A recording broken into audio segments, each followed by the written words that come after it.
तो हम लोग जो है इकोलॉजी के इस एपिसोड में हम लोग ऑर्गेनिज्म एंड पॉपुलेशन पर हम लोग ज़्यादा फोकस रहेंगे और इसके आधार पर आज का ये वीडियो है। स्टूडेंट, हम लोग सीधे ऑन द टॉपिक आते हैं कि ऑर्गेनिज्म की जहाँ तक बात है तो ऑर्गेनिज्म कैसे बनता है। तो हम लोगों ने शुरू से इस चीज़ को जान चुके हैं कि कोई भी जो इंडिविजुअल है वह सेल से बनता है, क्योंकि कोई भी ऑर्गेनिज्म का, इंडिविजुअल का जो बेसिक यूनिट ऑफ लाइफ है, फंक्शनल का या फिर स्ट्रक्चर का, हेरिडिटी का, वो हमारा सेल है। तो फर्स्ट ऑफ ऑल अगर ऑर्गेनिज्म बन रहा है तो वह किससे बन रहा है? सेल से बन रहा है। तो हम आपको यहाँ पे लिए चलते हैं, यहाँ पे हम लोग देख लेते हैं कि पहला जो बेसिक यूनिट है हमारा वह सेल है। फिर सेल से क्या बन रहा है? हमारा टिश्यू बन रहा है। फिर टिश्यू से हमारा क्या बन रहा है? ऑर्गेन बन रहा है। फिर ऑर्गेन से हमारा क्या बन रहा है? ऑर्गेन सिस्टम बन रहा है।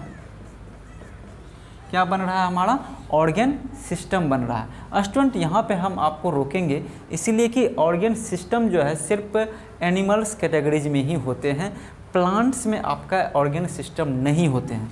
यानी कि ऑर्गेन सिस्टम किस में नहीं होंगे? प्लांट्स में नहीं होते हैं। ये ऑर्गेन से डायरेक्ट आ जाता है आपको, ऑर्गेन सिस्टम अगर छोड़ दें तो ऑर्गेन से डायरेक्ट आ जाएगा प्लांट्स में। तो ऑर्गेन सिस्टम, हम जंतु की, एनिमल्स के बारे में बात करें तो ऑर्गेन सिस्टम से क्या बन जाएगा? हमारा ऑर्गेनिज्म बनेगा। क्या बनेगा? ऑर्गेनिज्म। फिर ये ऑर्गेनिज्म से हम लोग आ जाते हैं, फिर क्या बनेगा? पॉपुलेशन। क्या बनेगा? पॉपुलेशन। फिर ये पॉपुलेशन, बहुत सारा पॉपुलेशन मिलकर क्या बनाएगा? कम्युनिटी। बहुत सारा कम्युनिटी मिलकर फिर क्या बनाएगा? बायोम्स। और बहुत सारा बायोम्स मिलकर बनाएगा बायोस्फीयर। ये हमारा चैनल है, cell, tissue, organ system, organism, population, community, biomes और बायोस्फीयर। ये सारा चैनल है नीचे से ऊपर तक जाने का, इस इकोलॉजी को पूरा समझने का। तो ये आपस में जो इन सब का जो इंटरेक्शन है, ऑर्गेनिज्म, पॉपुलेशन, कम्युनिटी, बायोम्स और बायोस्फीयर का जो आपस में जो इंटरेक्शन है, और ये इंटरेक्शन में दो फैक्टर्स काम करते हैं। आपको यहाँ पे मैं चर्चा कर रहा हूँ, यहाँ पे दो फैक्टर्स हैं। कितने फैक्टर हैं? दो फैक्टर हैं।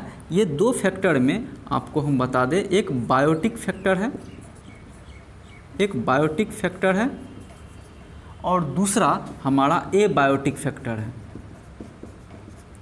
दूसरा हमारा क्या है? एबायोटिक फैक्टर है।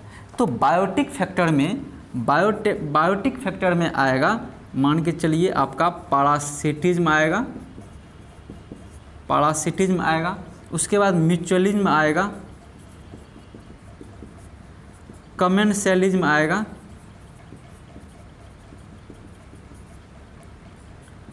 उसके बाद इसमें आपका आ जाएगा प्रीडेशन आ जाएगा। हो गया। एबायोटिक में हमारा टेम्परेचर आएगा, लाइट आएगा, उसके बाद यहाँ पे हम लिख रहे हैं इस चीज़ को। दूसरा क्या आएगा? तो वाटर आएगा। तीसरा क्या आएगा? वाटर आएगा और उसके बाद सॉइल आएगा। तो कुल मिला के ये पूरे इंटरेक्शन को, जो इन आपस में इस लोगों का इंटरेक्शन इतना मजबूत है कि हमारा इकोलॉजी काफ़ी स्ट्रॉन्ग हो गया है और हम लोग आज जीवित हैं और नित्य नए इकोलॉजी इकोसिस्टम में रिसर्च हो रहे हैं, R&D हो रहा है, रिसर्च एंड डेवलपमेंट हो रहे हैं, प्रोजेक्ट आ रहे हैं, अलग अलग प्रकार के जीव जंतुओं की खोज हो रहा है, उसका डाइवर्सिटी मौजूद है।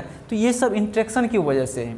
तो ये बायोटिक और एबायोटिक फैक्टर की वजह से भी हमारा ये इकोलॉजी जो है ग्रो कर रहा है।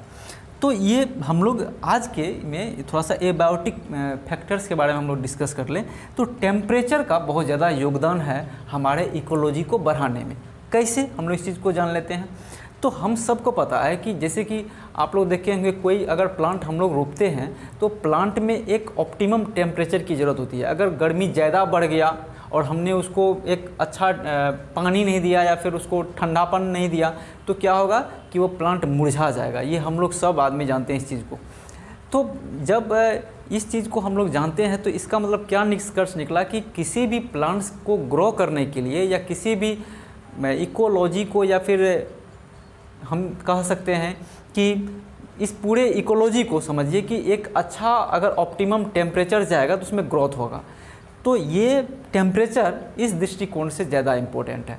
तो अब होता क्या है कि कुछ ग्रुप ऑफ एनिमल्स ऐसे हैं जो एक वाइड रेंज ऑफ टेम्परेचर कहा जाए कि एक अच्छे खासे टेम्परेचर में भी अपने आप को एग्जिस्ट कर लेंगे, तो उसको हम लोग बोलते हैं यूरीथर्मल। यहाँ पे हम लोग देख रहे हैं इस चीज़ को, यहाँ पे देख लेते हैं। तो यानी कि टेम्परेचर के बेस्ट पर अगर हम जीवों को, ऑर्गेनिज्म को अगर हम क्लासिफाइड करें तो दो प्रकार से बनते हैं कि यूरीथर्मल बनते हैं, एक यूरीथर्मल और दूसरा बनते हैं हमारा एस्टिनोथर्मल, एक बनता है एस्टिनोथर्मल। तो ये यूरीथर्मल में क्या है कि यूरीथर्मल में आप समझिए ऐसे ऑर्गेनिज्म आएंगे जो वाइड रेंज में टेम्परेचर में रह सकते हैं, अपने आप को टॉलरेट कर सकते हैं। तो यूरीथर्मल में ये बात आया। लेकिन एस्टिनोथर्मल के जो ऑर्गेनिज्म होंगे बहुत नैरो टेम्परेचर में वो अपने आप को एग्जिस्ट करेंगे। नैरो टेम्परेचर मतलब एक लिमिटेशन रहेगा कि भाई हम इतने ही टेम्परेचर में अपने आप को टॉलरेट कर सकते हैं, एग्जिस्ट कर सकते हैं, नहीं तो हम डेथ कर जाएंगे। लेकिन ये यूरीथर्मल वाले ऑर्गेनिज्म जो हैं यह एक लंबी एक मतलब काफ़ी टेम्परेचर में भी अपने आप को एग्जिस्ट कर सकते हैं, जीवित रह सकते हैं। तो इकोलॉजी के लिए ये इम्पोर्टेंट है। यह भी इम्पोर्टेंट है क्योंकि हर एक चीज़ों का हमारे इकोसिस्टम में इम्पोर्टेंस है उसका, और उसके आपस में ही इंटरेक्शन की वजह से हम लोग इस इकोसिस्टम में रह रहे हैं। तो स्टूडेंट्स, हमने एक छोटा सा आज के इस सेशन में हमने इकोलॉजी को समझाने का प्रयास किया है। अगर हमारा ये वीडियो आपको अच्छा लगा तो आप कमेंट्स करके हमको बताइए।